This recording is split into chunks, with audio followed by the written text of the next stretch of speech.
What's going on, guys? It's Frito here. Season 17 launches today with a new patch, bringing with it the map voting feature that is in all the core game modes, including quick play and competitive. The mythics are Reaper's Weapons and Diva. There's a new map and a host of new changes to Stadium, including 3 new heroes. There's a new arcade mode called Hacks and Hijinks. Get ready to adapt or get steamrolled. Hacks and Hijinks mode flips the script every round with rotating match modifiers that twist gameplay in wild, unpredictable ways. From low gravity jumps to ultimate charge granting health packs, every match demands fresh strategies and quick thinking.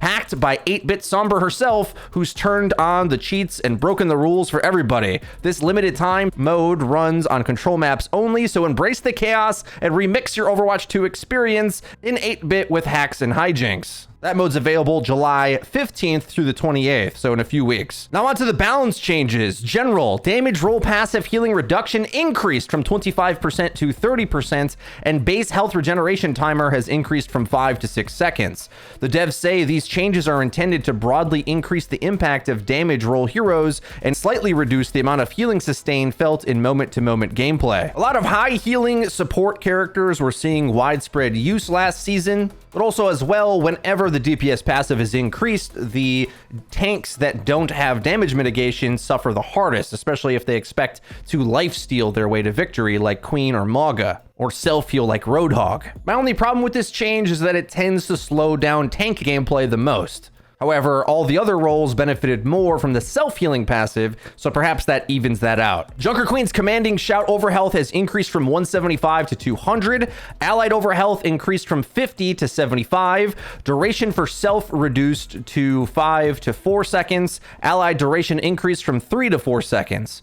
The devs say Commanding Shout has been updated to provide stronger team utility and improve its overall impact.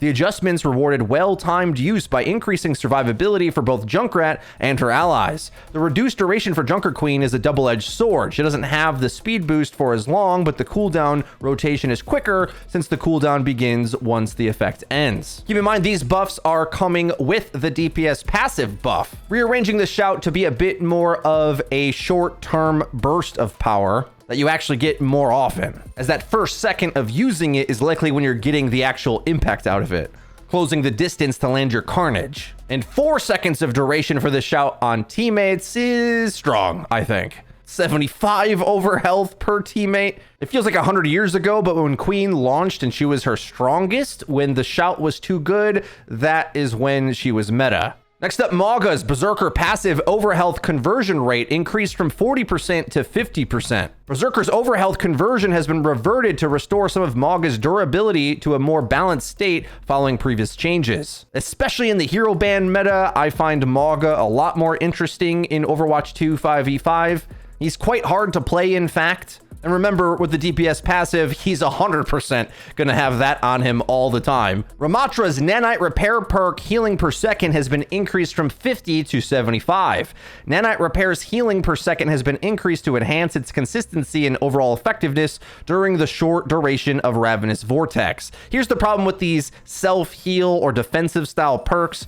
Almost always, just in the nature of 5v5, as the tank, if you can choose offense or defense, you almost always want to choose offense. I like to be cheeky and creative and theorycraft ways to get the Winston healing bubble or Ramatra's self-heal with his vortex to work, but it's really hard to compare up against perks that increase your damage, which will allow you to carry the game more. One good way to live in Overwatch is to eliminate the enemy. So if you have perks that do that, it's hard not to choose them for a healing perk, which likely will just let you hold position a little bit longer, which I think maybe is okay for defending and stalling the cart, but that only goes so far. So an inherent problem with these defensive perks. Zarya's spotter perk movement speed increased from 15% to 25%.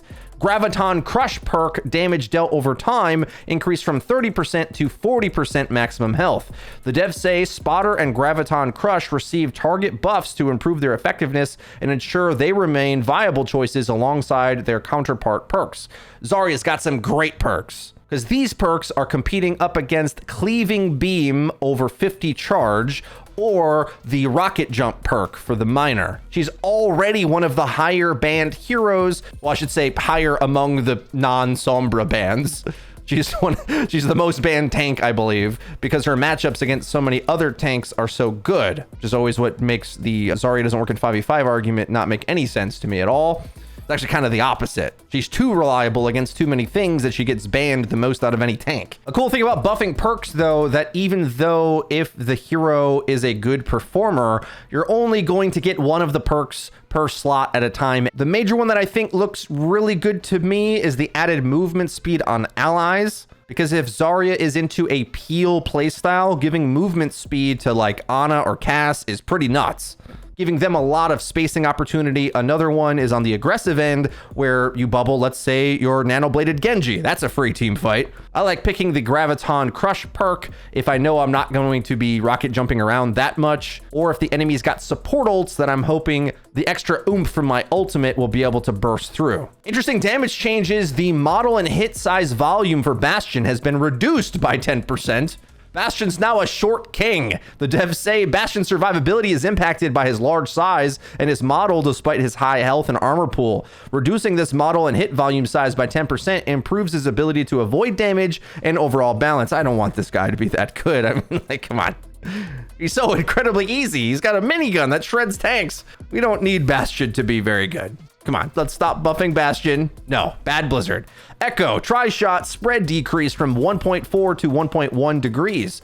The devs say reducing the spread of Echo's tri-shot improves its effectiveness at range, making it a more consistent option for a highly mobile hero. Yo, they buffed Genji's projectile speed last patch. Now the tri-shot gets a spread decrease. These projectiles are just like one step away from being fully hit scan. I think Echo is one of those heroes that just few people really master, so she probably underperforms where she could be. Hey, I'm ranking up this season. Pharah got a buff to Helix shields. Shield regeneration triggers when landing direct hits with rockets. All right, low key, I think this might be better than moving with Barrage. And a bit of a problem, I think, for lower ranks especially. You're going to want to have characters that can consistently hit the Pharah so that she is not constantly self-healing, because there's going to be some burst heroes that need to 2 or 3 shot her, and each second she hits a direct hit, she's going to be able to self-heal a bit.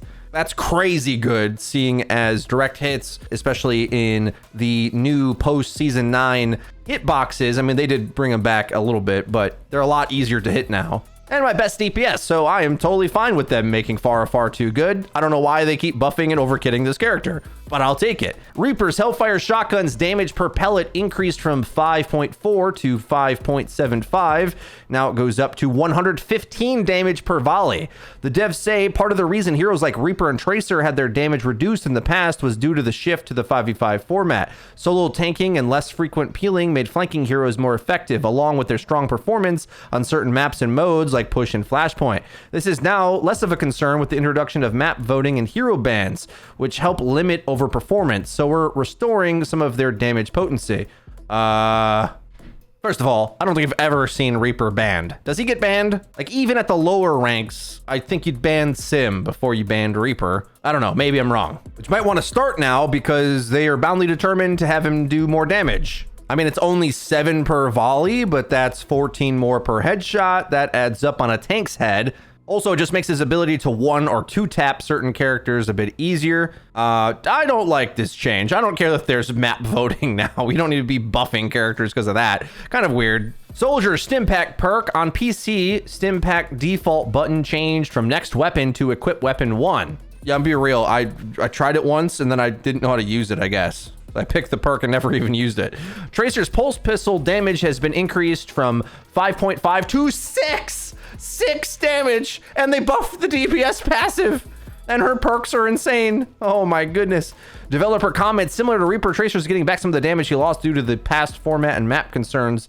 Looks like she'll be recalled back to stronger bullets again. No, I'm not a fan. Not a fan of this at all. Well, I think one way they can get the Sombra ban rate down is to just get the Tracer ban rate up.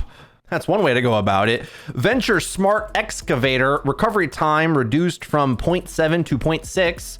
This change improves Venture's damage output by increasing fire rate, enhancing weapon consistency without increasing lethality of the combo. Okay. Support Lifeweaver Cleansing Grass perk. Life grip cooldown is reduced by 4 seconds if a debuffed is cleansed. Successfully cleansing a debuff now reduces Life Grip's cooldown, improving the usefulness of Cleansing Grasp when timed well. Lucio's base healing is increased from 16 to 20 health per second, though keep in mind there's the DPS passive buff. Lucio plays a unique role within the support lineup, offering strong mobility and team utility. However, his healing output has been lagging behind other supports, especially with the increase in hero health pools.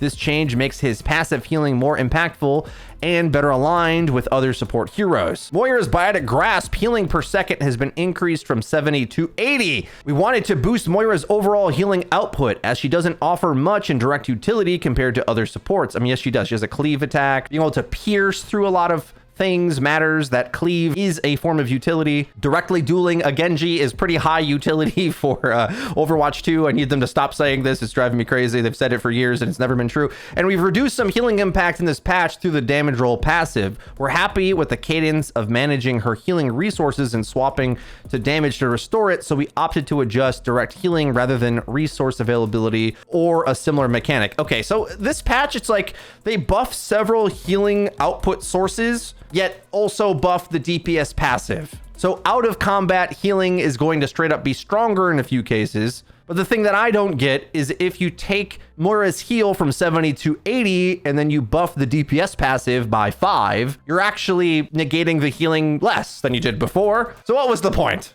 Why did we buff one number to drop another number? What is this merry-go-round balancing? Do we want more healing or not? These strange stat-based changes I'm less of a fan of. I like when they change the perks a bit more, I think.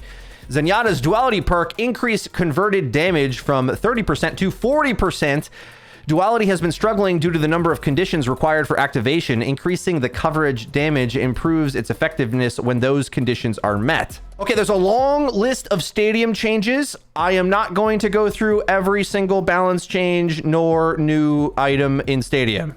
Way too much. However, if I get the tech to work out, I am going to be streaming in a moment, grinding through the ranks as Junkrat. So come check it out. It'll be live here on this YouTube channel. Stadium updates. The competitive ranks have been reset with everyone restarting at Rookie 1. Players who reach Epic rank for the first time in the tank role will still earn the Epic Elite Orisa skin. Players who reach Epic rank for the first time in the damage role can still earn the Epic Elite Genji skin. Players who reach Epic rank for the first time in the support role can still earn the Elite Moira skin. Players who reach All-Star rank will earn the Legendary All-Star Mercy skin. The devs say after our improvements to matchmaking in Season 16, we wanted to give more time for players to have a fair chance to climb to the All-Star rank and earn the All-Star Juno skin. Both the All-Star Juno skin and the All-Star Mercy skin will no longer be available to earn after the end of Season 17. New heroes added to Stadium. We got Sigma, Zenyatta, and Junkrat. It seems all three are coming out at the same time. Probably important because if you were going to play against the Junk, you might want a Sig to eat his spam. New stadium maps Esperanza and Samoa have been added to the control. Stadium Forge allows you to save and share your builds. There's more example builds. Stadium now has custom games, so you could play it in a tournament, for example, or with friends, or in the custom game browser. There will be drives for Stadium, which is the end of season push. Seems clearly like a good idea to me. There's some third-person camera improvements. An all-new implementation of aim-down sights has been added for Ana and Ashe. Nearby allies will now smoothly fade in and out when your camera collides with them.